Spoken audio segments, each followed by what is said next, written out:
Hello, আজকে আমি গাজরের হালুয়া করব। প্রথম গাজরগুলো ভালো করে ধুয়ে নিয়ে গ্রেটার দিয়ে কুড়িয়ে নেব। গাজরগুলোকে আমি কুড়িয়ে নিয়েছি। এখন আমুলের বাটার দিয়ে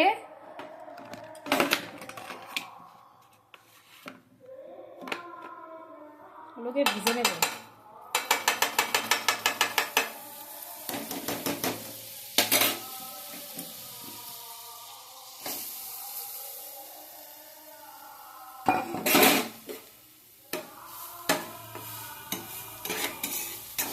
ভেজে নেব। আর এখানে আমি দুধ জাল দিয়ে রেখেছি। সাথে একটা আমুল 10 টাকার আমুলের প্যাকেট আমি গুঁড়ো দুধ দিয়ে দেবো।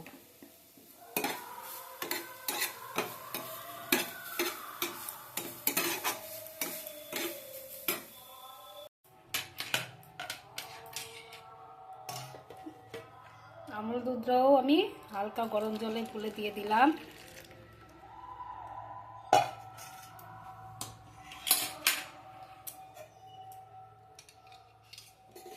গাজরটা আমার ভাজা হয়ে গেছে, এটা এর মধ্যে দিয়ে দিলাম।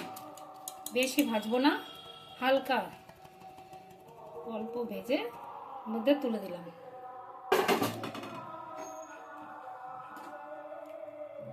গাজরটা সেদ্ধ হওয়ার জন্য একটা ঢাকনা দিয়ে আমি ঢেকে দেবো।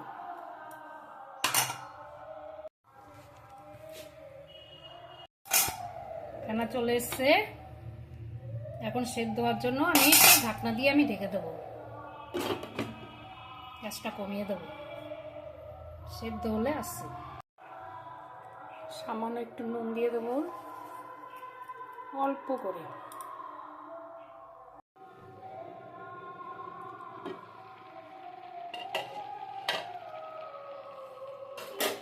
গাজরটা আমার সেদ্ধ হয়ে গেছে। এখন আমি এতে কোনো চিনি ইউজ করব না, নলেন গুড় দিয়ে দেবো। কিছুটা আমি গুড় চামচ মতো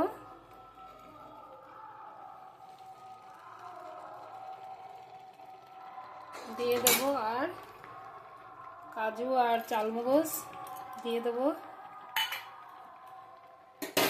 গ্যাসটা আমি বাড়িয়ে দেবো, জলটা যেন পুরোটা শুকিয়ে যায়।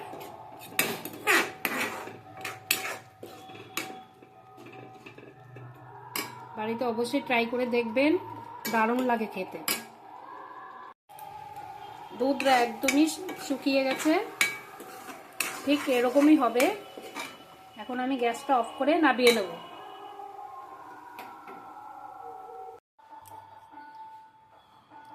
গাজরের হালুয়াটা আমি নামিয়ে ফেললাম। কাজু আর কিশমিশ দিয়ে একটু সাজিয়ে নিলাম। এইভাবে বাড়িতে অবশ্যই ট্রাই করো, দারুণ লাগে খেতে। আমার ভিডিওটা যদি ভালো লেগে থাকে, লাইক কমেন্ট শেয়ার করে দিও।